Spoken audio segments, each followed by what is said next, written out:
The record number of fires burning across Brazil's Amazon rainforest has prompted renewed global outcry over climate change. And big spending. $5 million from Leonardo DiCaprio, £10 million from the UK. Meanwhile, Bill Gates is backing the first high-altitude experiment of one radical climate change solution, creating a massive chemical cloud that could cool the Earth.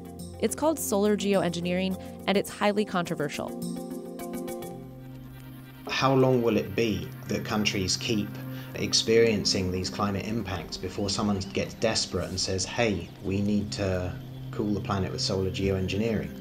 It would look something like this. Thousands of planes would fly very high and use nozzles to inject millions of tons of light-reflecting particles into the stratosphere.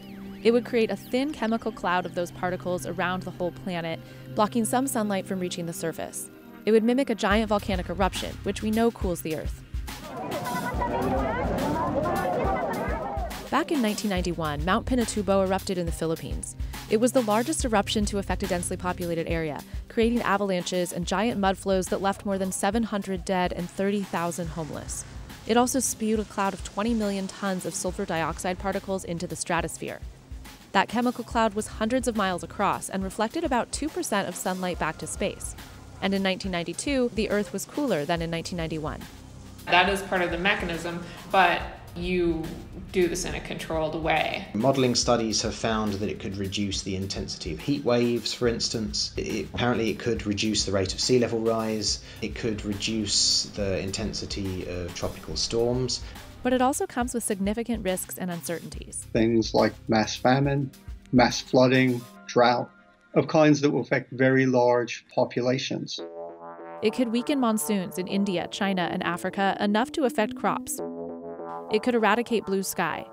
You start increasing the amount of diffuse light and you have less direct light, which is the same thing as saying it looks hazy and white. And if the global community decides it should stop? So you stop injecting it, and after a year, the cloud is gone, and you get this rapid warming at a rate much faster than you would get if we had done nothing. If you've taken out the greenhouse gases that are adding to the warming, then the temperature won't go up, it'll stay what it is. So if we don't stop emitting greenhouse gases into the atmosphere, we don't try as hard as we can to do that, then there's no point in doing solar geoengineering.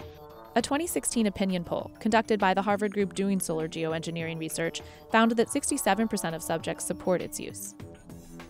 One reason this technology is appealing, it's cheap. One study estimates it would cost an average of $2.25 billion globally every year for the first 15 years of deployment. Compare that to the $500 billion the U.S. government estimates it will cost just the U.S. by 2100 if no action is taken against climate change. Or the $1.6 to $3.8 trillion projected global spending by 2050 on low-carbon energy production. You can also compare it to direct air carbon capturing, another climate change solution backed by Bill Gates and by big oil. It involves sucking billions of tons of carbon out of the air. And at $100 to $200 a ton, it could be big business. Solar geoengineering, on the other hand, is so cheap that nobody currently stands to make money from the process. But just because a solution is cheap doesn't make it a good one. It's cheap and dangerous. It doesn't require a lot of materials. It doesn't require a big innovation. It basically affects the whole planet with one project. So that is not necessarily a situation that has a lot of profit opportunity, right? Because there's not going to be a lot of different people that can do it and compete in a marketplace. Bill Gates is among a dozen individual donors and 14 foundations backing the first stratospheric solar geoengineering experiment out of Harvard. It's called Stratospheric Controlled Perturbation Experiment, or SCOPEX. A high-altitude balloon will lift instruments about 20 kilometers into the stratosphere, where it will release less than 2 kilograms of different naturally occurring chemicals, like calcium carbonate and sulfates, and then measure the change in atmospheric chemistry and light scattering. The Harvard group that runs SCOPEX and other experiments has raised more than $16 million, more than double any other solar geoengineering effort. And annual global funding has gone up from $1 million in 2008 to $8 million in 2018, with the majority of that funding coming from the U.S. The first phase of SCOPEX will cost around $3 million, with much more needed for wider research on solar geoengineering. To this point, stratosphere injections have only been tested with climate modeling. In the UK, a government-funded solar radiation management test called SPICE was cancelled in 2012 because of issues with patents. And we're not trying to develop any technology that is patented or where we want to make money with this later on. A study last year found that no existing aircraft can inject the stratosphere at a high enough altitude, but developing a new high-altitude tanker would not be technologically difficult or prohibitively expensive. Nozzles still need to be designed that can continuously blast out trillions of particles, and scientists still need to decide what chemicals those particles should be made of. But unlike cloud brightening, which is another solar reflection technique, the tech needed for stratospheric injections is not far off. The technology is not the main thing that's holding this back. The main thing that's holding it back is the uncertainty about what the exact effects would be and the positives and negatives of its effects, and the governance and decision-making process for implementing it. Other radical attempts to control climate change have been tested in the past, like when one California businessman dumped 100 tons of iron dust in the Pacific to spawn the growth of carbon-absorbing plankton. But unlike small, sometimes rogue experiments, planet-wide solar geoengineering will require buy-in from the international community. In our simulations we found China got warmer and drier relative to the past when you stabilized global temperature, and India was now cooler and wetter. So you can see there how, international relations around using this technology could become complicated. I mean, we can't even decide on what to do about emissions of greenhouse gases, and so how are we going to decide on setting the planetary thermostat? There's the real concern that we won't be able to reach agreement, we being the entire planet. And so there's the prospect that countries just go ahead and do solar geoengineering, and that causes disagreement, conflict, tension, even possibly war. 3 years ago, the international community did come together when almost 200 countries signed the Paris Agreement on climate change, agreeing to limit global temperature rise to less than 2 degrees Celsius. Since then, President Trump has stated his intent to withdraw from the agreement. The Paris Climate Accord is simply the latest example of Washington entering into an agreement that disadvantages the United States. And global emissions are not being reduced fast enough to reach these goals.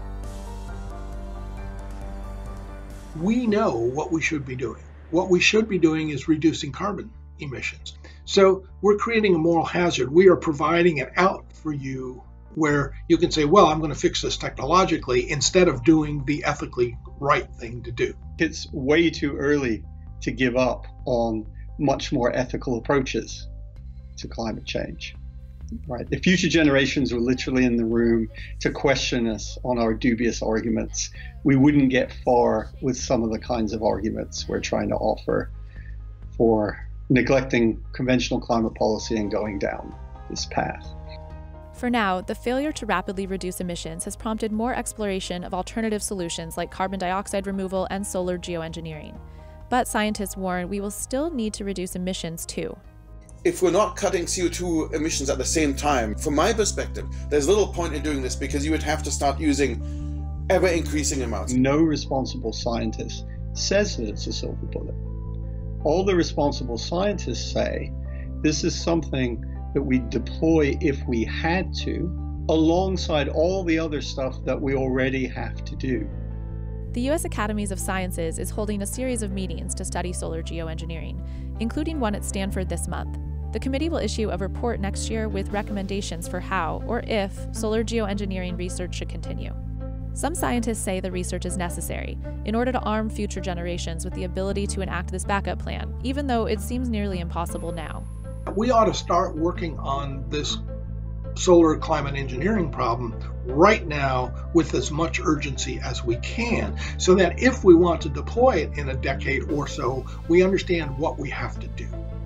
This is a real moral horror, especially in a situation where we're not doing all the things that we could be doing to minimize the risks of climate catastrophe now.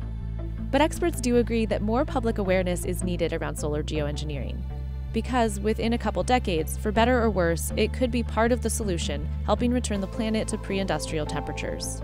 Modelling evidence gathered over the last decade has pretty consistently found that a moderate amount of solar geoengineering could significantly reduce many of the impacts of climate change. But it can't be a solution because it doesn't return the climate system back to how it was. It doesn't do anything about things like ocean acidification. So whatever happens, we've got to cut our CO2 to zero. So right now we need more research to understand this better and a broader conversation so that all of the world's nations have a seat at the table when this is discussed.